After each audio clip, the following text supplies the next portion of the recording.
কিছু কিছু ক্ষেত্রে কথা বলে সমস্যার সমাধান করা যায়, আবার কিছু কিছু ক্ষেত্রে হয় তার উল্টোটা। আমরা অনেক ক্ষেত্রে পরিস্থিতি বুঝে চুপ করে যাওয়াটাই ভালো বলে মনে করি, অন্তত বুদ্ধিমান ব্যক্তিরা তাই করে থাকেন। যারা কমিউনিকেশন বিশেষজ্ঞ আছেন তারা বলেন, কমিউনিকেশন শুধু কথা বলে হয় না, চুপ থাকাটাও এক ধরনের কমিউনিকেশন। কারণ এই কথা সত্যি যে চুপ থেকেও অনেক কথা বোঝানো যায় বিপরীত দিকের মানুষটিকে। তাই কিছু বিশেষ বিশেষ সময় চুপ থাকাই ভালো বলেছেন কমিউনিকেশন বিশেষজ্ঞরা। কথায় আছে, জ্ঞানী লোকের কথা কম, সুস্থ লোকে খায় কম। তাই কম ব্যাপারটা খেয়াল রাখতে হবে। যত কম কথা বলবেন তত বিপদ থেকে দূরে থাকবেন, না হলে আপনাকে দোষীর কাঠঘোড়ায় তুলতে সময় লাগবে না কারোর। মানুষ কথা বলতে শেখে 2 থেকে 3 বছরের মধ্যে, কিন্তু কোথায় কি বলতে হয় তা শিখতে সময় লাগে সারা জীবন। এমন অনেক মানুষ আপনার আশেপাশেই আছে। ব্যবহারই ব্যক্তিত্বের পরিচয়। কথার আঘাতটা ভীষণভাবে আঘাত করে, অনেক সময় তা সারা জীবনেও ভোলা যায় না। আজকের আমি এই ভিডিওতে 14টি বিষয় নিয়ে আলোচনা করব যেখানে আপনার চুপ থাকাটাই ভালো। এছাড়া চুপ থাকার যে অনেক উপকারিতা আছে সেই বিষয় নিয়েও আলোচনা করব। ঠাকুর শ্রীরামকৃষ্ণ পরমহংসদেব এবং বীর সন্ন্যাসী স্বামী বিবেকানন্দর অমৃতবাণী শুনতে সাবস্ক্রাইব করুন আমাদের চ্যানেল, আর বেল বাটনে ক্লিক করতে কিন্তু ভুলবেন না।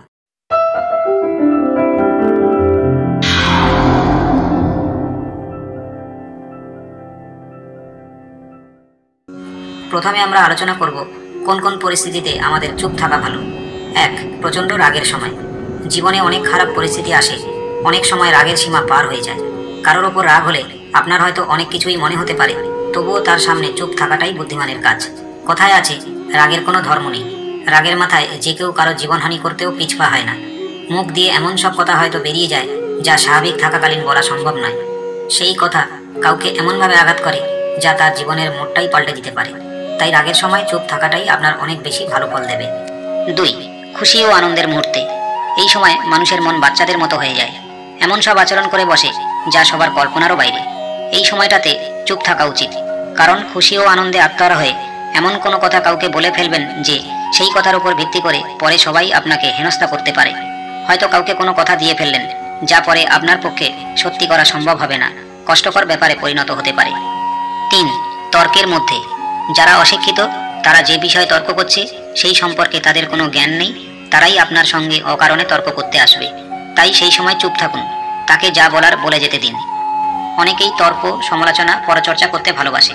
হয়তো আপনি অনেক কিছু জানতে পারেন, তবুও সব জায়গায় আপনার প্রতিভা প্রকাশ করতে যাবেন না, কারণ সবাই প্রতিভার কদর করতে জানে না। যেখানে তর্ক চলে সেখানে নিজেকে সেরা প্রমাণ করতে যাবেন না। তর্কে জেতা বুদ্ধিমানের কাজ নয়, বরং তর্কে না জড়ানোটাই বুদ্ধিমানের কাজ। যারা তর্কে, সমালোচনায় পটু, তারা আপনাকে নিচু প্রমাণ করেই ছাড়বে। তাই নিজের সম্মান রক্ষার্থে তর্কের মধ্যে কোনো কথা বলতে যাবেন না। যদি সম্ভব হয় সেই স্থান পরিত্যাগ করুন। চুপ থাকার মানে এই নয় যে আপনি কিছু জানেন না। যারা কিছু জানে না, বোঝে না, তারাই বেশি চেঁচায়। ফাঁকা পাত্র সবসময় আওয়াজটা একটু বেশি করে। স্বামী বিবেকানন্দ বলেছেন, তর্ক করে জয়ী হওয়ার চেয়ে চুপ থেকে হেরে যাওয়াই ভালো, কেননা বুদ্ধিমানেরা পরাজয় ভয় করে না, বরং উপভোগ করে মূর্খদের উল্লাস দেখে। 4. যখন আপনার হয়ে কেউ কিছু বলে। এমনও হয় যে আপনি কোনো অপরাধ করেননি, অথচ আপনাকেই দোষ দেওয়া হয়। সেই সময় কেউ যদি এসে বলে সবার সামনে যে আপনি দোষী নন, এক্ষেত্রে চুপ করে থাকুন।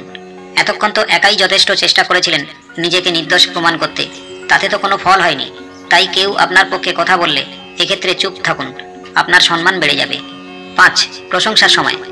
যারা মন খুলে প্রশংসা করতে পারে তারা আপনার ভালো দিকটা সবার সামনে তুলে ধরবেই। ভালো কাজে প্রশংসা পেতে কার না ভালো লাগে, তাই না? কিন্তু এই সময়টাতে আপনার চুপ থাকাটা শোভনীয় দেখায়। যে প্রশংসা করছে সে যদি আপনার কোনো গুণ সবার সামনে তুলে ধরতে ভুলে যায় বা জানে না, সে সময় ভুলেও নিজে থেকে সেই গুণটা বলার চেষ্টা করবেন না যে এটা আপনি পারেন বা জানেন। নিজেকে নিয়ন্ত্রণে রাখার চেষ্টা করুন। 6. কোনো বিষয়ে পর্যাপ্ত জ্ঞান না থাকলে। অনেক বিষয়ের পর্যাপ্ত জ্ঞান না থাকলে সে বিষয়ে কিছু হলেও জানেন আপনি।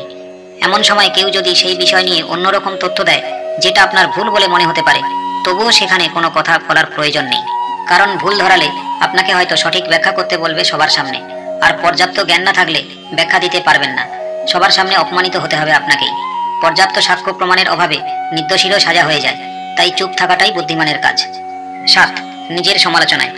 এই সমাজে এমন কোনো মানুষ নেই যার কোনো সমালোচনা হয়নি বা হবে না।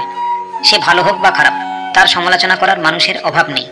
আপনি চাইলেও এটা বন্ধ করতে পারবেন না, উল্টে বেড়ে যাবে। সমালোচনা সবসময় পিছনে করে লোক, তাই তাদেরকে আপনার পিছনেই থাকতে দিন। চলার পথে প্রতিটি সমালোচনার উত্তর দিতে গেলে আপনি আপনার লক্ষ্যে পৌঁছতে পারবেন না। যতই ভালো কাজই করুন না কেন, তার চর্চা করতে ছাড়ে না, তাই চুপ থাকুন। একটা মানুষ সবার কাছে ভালো হতে পারে না। অনেক মানুষের কাজই সমালোচনা করা। কিছু বলতে গেলে তারা আপনাকে টেনে তাদের জায়গায় নামিয়ে আনবে। এসবে গুরুত্ব দেবেন না। চুপচাপ নিজের কাজ করুন, তাদের থেকে অনেক ওপরে উঠুন, যাতে আপনার দিকে দেখতে গেলে তাদের ওপরের দিকে তাকাতে হয়। সারদা মা বলেছেন, যদি কেউ তোমাকে ভালো না বলে তাতে মন খারাপ করো না, কারণ এক জীবনে সবার কাছে ভালো হওয়া যায় না। জীবনে কিছু করতে গেলে বলার থেকে শোনা বেশি প্রয়োজন। শেখার শেষ নেই, মৃত্যুর আগে পর্যন্ত শেখা যায়। চুপ থাকাটা বোকামি নয়, বরং অনেক বেশি জ্ঞানী প্রমাণ করে। অমূল্য সম্পদের যেমন বিজ্ঞাপন হয় না, তেমনি কথা নয় কাজেই মানুষের জ্ঞান ও বুদ্ধির পরিচয় পাওয়া যায়। 8. কোনো গুরুত্বপূর্ণ কাজের সময় কথা কম বলুন। কোনো গুরুত্বপূর্ণ কাজ করার সময় চেষ্টা করুন কম কথা বলার, কারণ কথা বললে আপনি কাজে মন দিতে পারবেন না। সেই কাজে আপনার ভুল হয়ে যেতে পারে, যা আপনি কোনোদিনই চাইবেন না। 9. আড্ডার মাঝে যদি আপনার কোনো আলোচনা ভালো না লাগে, তাহলে সেখানে চুপ থেকে শোনাই ভালো। উঠে চলে যাবেন না, এতে আপনার কাছের মানুষেরা ভুল বুঝতে পারে। 10. যখন মনে হবে আপনি আপনার ব্যস্ত জীবনে খুব ক্লান্ত, নিজেকে বিভ্রান্ত বলে মনে হবে, তখন কারোর সাথে কোনো কথা না বলে একদম চুপ করে থাকুন। সম্ভব হলে কিছুটা সময় একা কাটান। সেই সময় যদি আপনি কাউকে কিছু বলতে যান, তাহলে দুটি কাণ্ড ঘটতে পারে। আপনি তাকে মাথা গরমে কিছু ভুল কথা বলে দিতে পারেন, অথবা আপনি তার উপদেশ শুনে ভুল পথে যাবেন। মন একদম ভালো নেই, সব কিছুতেই যেন বিরক্ত লাগছে, এমন সময় যতটা পারবেন চুপ করে থাকুন, কারণ ভালো কারোর সঙ্গেও আপনি অকারণে খারাপ ব্যবহার করে ফেলতে পারেন, আর তার জন্য আপনাকে পরে অনুশোচনার আগুনে পুড়তে হতে পারে। 11. কোনো ব্যক্তির মৃত্যুর পর তার বাড়িতে গিয়ে তার পরিবারকে অকারণে সান্ত্বনা দেওয়ার থেকে ভালো সেই পরিস্থিতিতে চুপ করে থাকা, কারণ স্বজন বিয়োগের যন্ত্রণা আপনি সান্ত্বনা দিয়ে কমাতে পারবেন না। 12. প্রতিবাদ করা ভালো, তবে পরিস্থিতি বিচার করে। যদি দেখেন কোনো স্থানে আপনাকে অপমানিত হতে হচ্ছে, অথচ আপনার প্রতিবাদ করার মতো পরিস্থিতি নেই, চুপ করে যাবেন। মনে রাখবেন, যুদ্ধে পিছিয়ে আসা মানেই হার নয়, সেটা কৌশল সাজাবার সময়ও হতে পারে। 13. যে সত্যি অপ্রিয় তা প্রিয় মানুষটাকে না বলাই ভালো। আপনার একটু চুপ থাকাতে কারোর মুখে হাসিটা তো বজায় থাকলো। 14. যখন বুঝতে পারবেন আলোচনায় আপনার কথা অপ্রয়োজনীয় মনে করা হচ্ছে, আপনার মতামত নেওয়া হচ্ছে না, তখন যেচে নিজের মতামত দিতে যাবেন না, বরং চুপ থেকে পুরো পরিস্থিতি বোঝার চেষ্টা করবেন। এইবার আমি আলোচনা করব চুপ থাকার উপকারিতা। আমরা তো আজকাল শব্দের মধ্যে বাস করি। বাড়ির বাইরে গাড়ি ঘোড়ার আওয়াজ, আর অন্দরে টেলিভিশনের দাপাদাপি, সেই সঙ্গে লেজুর হিসাবে মোবাইল ফোন তো আছেই। তাই কতক্ষণে যে আমরা একটু নিঃশব্দের মধ্যে থাকি তা বলা বেশ মুশকিল। শুনলে অবাক হয়ে যাবেন, চুপ থাকার কিন্তু অনেক উপকারিতা আছে। এমনটা করলে শরীরে যেমন ভেতর থেকে তরতাজা হয়ে ওঠে, তেমনি মানসিক চাপও কমে। তাই তো প্রতিদিন প্রাণায়াম করার পরামর্শ দেন যোগগুরুরা। 1. মনোসংযোগ বাড়ায়। যত চুপ থাকবেন বা নিঃশব্দতাকে সঙ্গী করবেন, তত মস্তিষ্কের কর্মক্ষমতা বাড়বে, আর এমনটা হলে বাড়বে মনোসংযোগও। বেশি নয়, দিনের শুরুতে মাত্র 3 মিনিট চুপ থাকুন, তাহলেই দেখবেন আপনার কর্মক্ষমতা কতটা বেড়ে যাবে। 2. ব্রেন সেলের বৃদ্ধি ঘটায়। একাধিক গবেষণায় একথা প্রমাণিত হয়েছে যে প্রতিদিন যদি নিয়ম করে প্রাণায়াম করা যায়, তাহলে ব্রেন সেলের জন্মহার অনেকাংশে বৃদ্ধি পায়। আর এই নূতন কোষেরা জন্ম নেয় মস্তিষ্কের হিপোক্যাম্পাসে, যা আমাদের নূতন কিছু শেখার ক্ষমতা যেমন বাড়ায়, তেমনি স্মৃতিশক্তির উন্নতি ঘটায়। 3. মানসিক চাপ কমায়।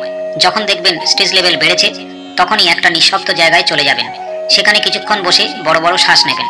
এমনটা করলে দেখবেন অল্প সময়ের মধ্যেই মানসিক চাপ দূরে পালাবে। প্রসঙ্গত, মাত্রাতিরিক্ত শব্দ মস্তিষ্ককে বিচলিত করে তোলে, ফলে সারা শরীরের ওপর বিরূপ প্রভাব পড়ে। অপরদিকে নিঃশব্দতা ব্রেনকে শান্তি প্রদান করে, যা টেনশন দূর করার মোক্ষম দাওয়াই। 4. অনিদ্রা দূর করে। নীরবতা ঘুমের সার্কেলকে স্বাভাবিক করে, ফলে অনিদ্রার সমস্যা দূর হয়। তাই তো যোগগুরুরা বলে থাকেন, দিনে যদি 8 ঘন্টা মেডিটেশন করা যায়, তাহলে অনিদ্রা, অবসাদ, এমনকি ক্লান্তি দূর হয়, ফলে শরীর ও মন দুই তরতাজা হয়ে ওঠে। 5. রক্তচাপ স্বাভাবিক রাখে। যাদের উচ্চ রক্তচাপের সমস্যা আছে, তারা নিয়মিত যদি কিছুটা সময় শান্ত পরিবেশে কাটান, তাহলে রক্তচাপ নর্মাল হতে শুরু করে, কারণ নীরবতা শরীরকে ভিতর থেকে চাঙ্গা হয়ে উঠতে সাহায্য করে। 6. Default mode. যখন শব্দ কানের ধারে কাছে পৌঁছতে পারে না, তখন মস্তিষ্ক তার পুরানো বা ডিফল্ট সেটিংয়ে ফিরে যায়। আর এমনটা হলে সৃজনশীলতা যেমন বৃদ্ধি পায়, তেমন সার্বিকভাবে মনের শান্তি ফিরে আসে। তাই যারা নানা রকমের সৃজনশীল কাজের সঙ্গে যুক্ত, তাদের তো নিয়ম করে চুপ থাকাটা জরুরি। 7. ক্লান্তি দূর করে। প্রচণ্ড আওয়াজের মধ্যে থাকলে নানা কারণে শরীর ও মন ক্লান্ত হয়ে পড়ে। তাই প্রাণশক্তি ফিরে পেতে দিনের কিছুটা সময় নিঃশব্দে কাটানো জরুরি। এমনটা করলে শরীর ও মস্তিষ্ক তার হারিয়ে যাওয়া ভারসাম্য ফিরে পায়, ফলে উভয়ের কর্মক্ষমতা বৃদ্ধি পায়। 8. হার্টের স্বাস্থ্যের উন্নতি ঘটে। কিছুটা সময় চুপ করে থাকলে মানসিক স্থিরতা যেমন ফিরে আসে, তেমনি স্ট্রেস কমতে শুরু করে, ফলে স্বাভাবিকভাবেই রক্তের চাপ স্বাভাবিক পর্যায়ে চলে আসে। আর একবার ব্লাড প্রেশার নর্মাল হয়ে গেলে হার্টের কোনো ধরনের ক্ষতি হওয়ার আশঙ্কাও কমে যায়। তাই সুস্থভাবে যদি দীর্ঘদিন বাঁচতে চান, তাহলে প্রতিদিন কম করে 2 থেকে 3 মিনিট একেবারে চুপ করে থাকার চেষ্টা করুন। দেখবেন উপকার মিলবে। আমার প্রিয় দর্শক বন্ধু, সম্পূর্ণ ভিডিওটি দেখার জন্য